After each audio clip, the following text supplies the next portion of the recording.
இனிய தமிழ் அமுது நேயர்களுக்கு இனிய காலை வணக்கங்கள். துருவன் உடைய கதையினுடைய தொடர்ச்சி.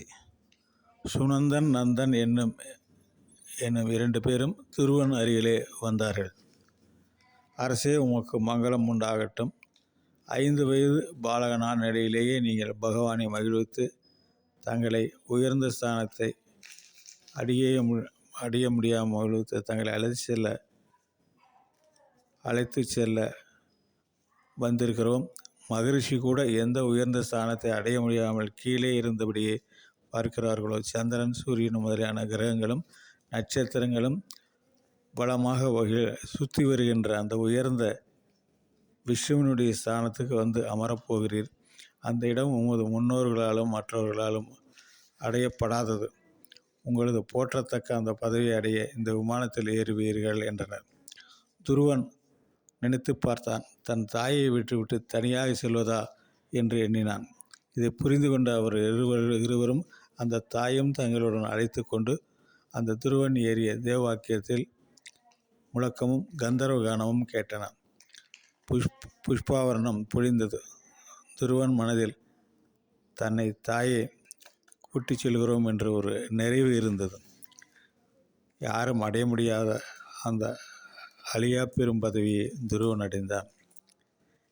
இது மிக மிக உகந்த நமக்கெல்லாம் மகிழ்ச்சி தருகின்ற ஒரு விஷயமாக துருவன் இன்றைக்கு போற்றப்படுகிறான்.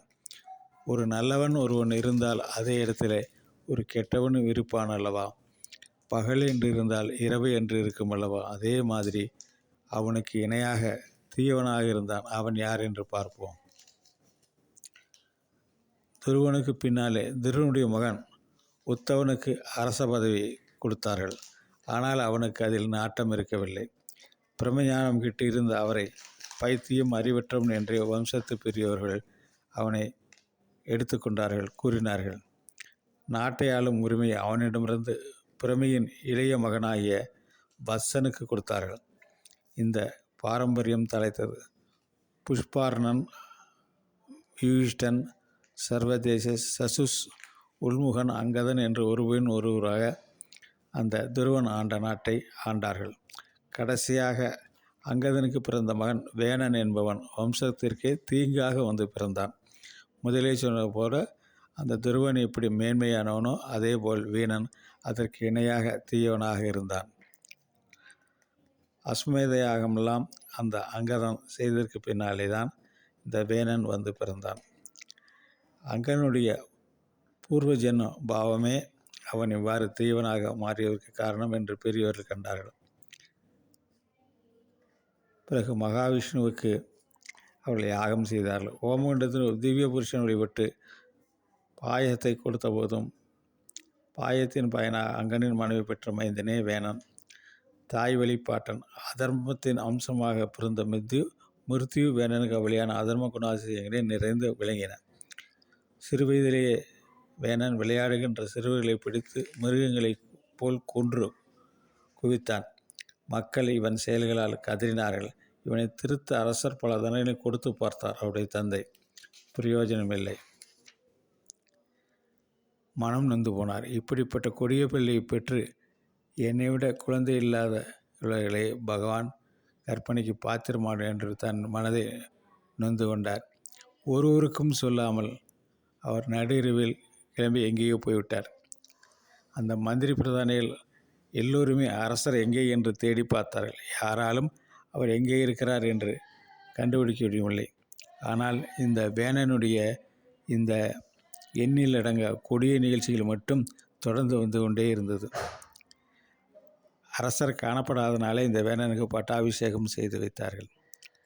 கெட்டவனுக்கு பதவி கிட்டினாலே என்னாகும்? யாகம், ஹோமம், தானம் எதுவும் செய்யக்கூடாது என்ற இடத்திற்படி தண்டுரை போட்டு தடுத்தான்.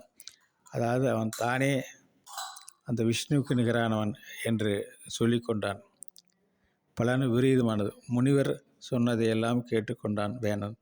யாகம் செய்யுங்கள் என்றான். ஆனால் யாக கடவுள் நான் தான் என்று அவிர்வாகம் தனக்குத்தான் கொடுக்க வேண்டும் என்றான். எனக்குத்தான் பூஜை செய்ய வேண்டும் என்று ஆர்ப்பரித்தான். தனிந்து எவ்வளவோ புத்திமதி சொல்லி பார்த்த முனிவர்களுக்கு கோபம் வந்து விட்டது. இவன் உயிருடன் இருந்தால் உலகத்தையே சாம்பலாகி விடுவான். யஞ புருஷன் விஷ்ணுவையே நிந்திக்கின்ற இவன் இனி சிம்மாசனம் இருக்கக்கூடாது என்ற கோபத்தில் பூங்காரம் செய்தார். முனிவர்களின் கோபத்தை வேணன் எரிந்து போனான். முனிவர்கள் தத்தம் ஆசிரமம் திரும்பினார்கள். ஒரு நாள் ஹோம காரியங்களை முடித்துவிட்டு சரஸ்வதி நிலையில் அமர்ந்து பேசி கொண்டார்கள். அப்பொழுது சகுனம் எதுவும் சரியில்லை. ஏதோ தவறாக நடக்கப் போகிறது என்று எதிர்பார்த்தார்கள். அரசனற்ற நாடாக இருக்கிறது, கொள்ளையர்கள் கஷ்டம் நேராமல் இருக்க வேண்டும் என்று பேசி கொண்டிருக்கும் போதே பெரும் புழுதி வந்தது. அவர்கள் எல்லோரும் கொள்ளையர்கள். கொள்ளையெடுத்துக்கொண்டு ஓடுகின்ற திருடர்களை ஏற்பட்ட புலிதான். முனிவர்களுக்குள்ளே பெருத்த சிந்தனை ஏற்பட்டது. கொள்ளைக்காரர்களிருந்து இனி மக்களை காப்பது எவ்வாறு என்று கவலைப்பட்டார்கள். கலந்து பேசி ஒரு முடிவுக்கு வந்தார்கள். வேணன் இருந்தானே தவிர அவன் சடலம் அப்படியே தான் இருந்தது. காரணம், அவன் தாய் அவன் யோக முறைகளை அறிந்தவள். கணவன் போய்விட்டான், இருவரும் மகனும் இருந்து விட்டான் என்றதும் தன்னுடைய ஒரே உடுப்பான மகனின் சடலத்தை கெட்டுப்போகாமல் தன்னுடைய சக்தியால் காப்பாற்றி வைத்திருந்தார். இந்த முனிவர்களெல்லாம் என்ன செய்தார்கள்? காப்பாற்றி வைக்கப்பட்டிருக்கும் வேணையின் உடலிலிருந்து தங்களுடைய தவ சக்தியால் வம்சத்தை நிறுத்தினார்கள். அது வேணனுடைய தொடையை கடைந்தார்கள். அதிலிருந்து ஒரு மனிதன் வெளிப்பட்டான். அவன் கருப்பு நிறம், காக்கை கருப்பு, குறுகிய உறுப்புகள், குட்டக்கைகள், அகன்ற கன்னங்கள், குட்டைக்கால்கள், உயர்ந்த மூக்கு நுனி, இரத்த சிவப்பில் கண்கள், செம்பட்டை நிறுதல் தலைமுடி என தோன்றிய அவன் வணங்கி, நான் என்ன செய்ய வேண்டும் என்று முனிவரிடம் கேட்டான். முனிவர்கள் உட்கார் என்றார்கள். பார்த்தவனே அவர்கள் தெரிந்துவிட்டு வேணனுடைய பாவத்தின் அம்சமே இந்த மனிதன் என்று தெரிந்து கொண்டார்கள். அதனால் தான் அவர் ஒன்றும் சொல்லாமல் உட்கார் என்று சொல்லிவிட்டு என்ன செய்யலாம் என்று யோசித்தார்கள்.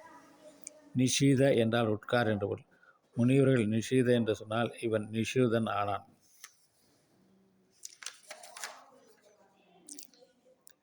இவன் வம்சத்தில் வந்தவர்கள் நிஷாதல், அதாவது வேடர்கள், மலைகளை நடுவிலேயே தங்கியிருப்பவர்கள். முனிவர்கள் அடுத்து வேணனுடைய கைகளை கடைந்தார்கள். விஷ்ணுவின் அம்சமான விருதுவும் லட்சுமியின் அம்சமான அர்சிஸ் என்பவரும் தோன்றினார்கள். அதில் வந்தது பிருது. இந்த பிருது உருவாக்கிய மனிதர்கள் மற்றும் தேவர்களும் பித்திர்களும் மனிதர்களும் எல்லாமே மிகுந்த சந்தோஷம் அடைந்தார்கள். இந்த பிருதுவை பற்றி நாளை பார்ப்போமா? நன்றி, வணக்கம்.